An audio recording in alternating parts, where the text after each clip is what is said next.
This is the upstairs master bath.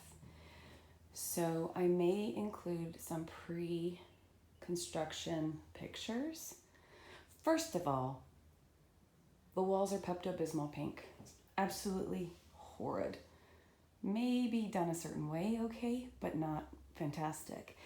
These columns are put in and they're essentially for aesthetic features, although they have been done not very well. We were pleased to find some backer board in here, which helps reduce the penetration of moisture when you lay down tile. Unfortunately, our tile is not holding up very well. You'll see the cracks right here in our mortar. We don't know if they used a filler. They definitely didn't use a sealer, although I tend to not be a sealer fan. Steeler fan either. Ha, ha, ha. Anyway, so we thought that the tub was done really well, the base, the drain. However, as we started kind of taking off the tile, which was not adhered very well at all, you could almost take it off with your finger, we've noticed that there's clearly been some leaks and some damage done. So that being said, we may be having to pull this. And if you pull this, we've got to pull everything else. So we don't like the columns. We're probably going to be pulling the columns out because they're badly done, and I just don't think it works with this space.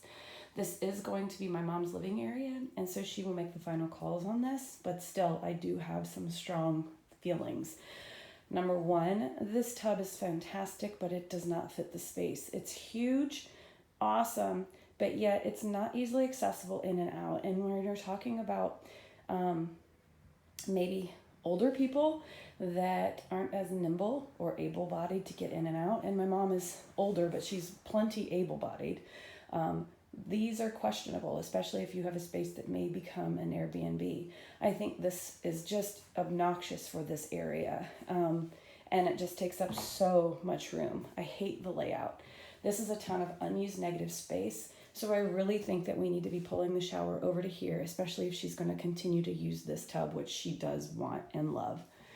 Our little ceiling fixture in here, our chandelier, is also totally obnoxious and really inappropriate for the space. It's just huge. And we're not going with like this really elegant, gothic, gaudy bathroom idea, but this is a fantastic chandelier. I just think it needs to be somewhere else. In this space, I'll show you what was here before. It was a really antique dresser that had been made with kind of just changed up so you could put a bowl in it, like a sink and a faucet. I'll show you that in a minute. Over here in our little toilet nook, which again, I'm not sure I like how this is, we had another indication of some leaking. And we go up here to the top and we have a vent pipe. This vent pipe goes through the floor because there's a bathroom underneath.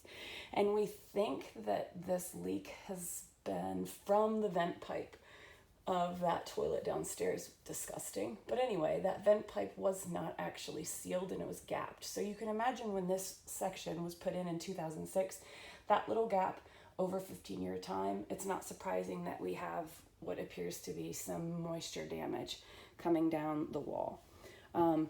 We've had some heavy rains the past couple days and no indication of wetness, so we think we're good. Up here is the former exterior brick wall of the old side of the house, which was built in 1811. I just love how that looks, but that's gonna have to get covered up and of course sealed up and everything. We keep trying to find treasures in these like nooks and crannies, but we haven't had any luck yet. Okay, here's something that I think is super fascinating. We look down here and we've removed this type of tile. There's this tile that's been coming off the wall because what had happened is they put drywall in and the drywall just didn't stick and it started to sag and slip. And so there was all this indication of movement in the tape from the drywall, like coming down and falling. So we had to get that out.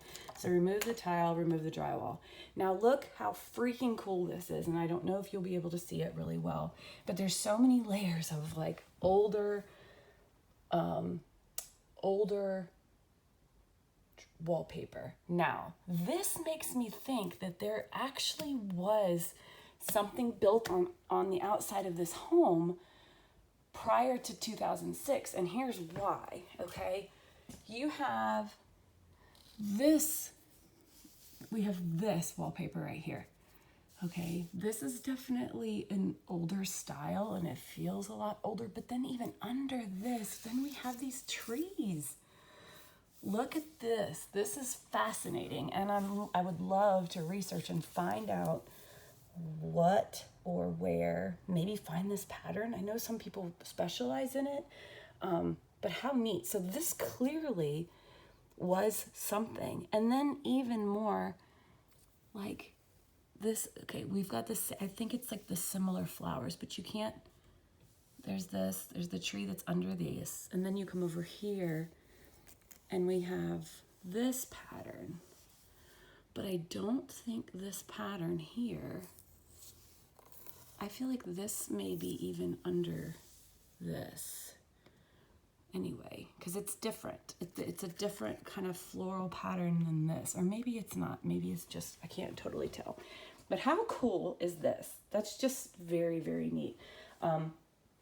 Again, I'm not sure which direction she's gonna go. I think she's gonna get a more modern sink in here. I would love to open this thing up completely, change this out. She's definitely keeping this, although I would love to see a clawfoot tub in here. This was the unit that was inside. This is that antique dresser with the sink and the faucet, and this was the really ornate vanity light. So as you can see, that's been completely gutted, mostly by necessity and like kind of inappropriate and not very good craftsmanship.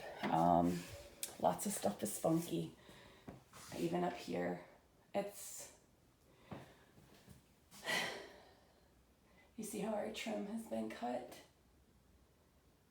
and inappropriately placed. It doesn't make a lot of sense. So stick with us as we go through the absolute chaos of renovating a historic home.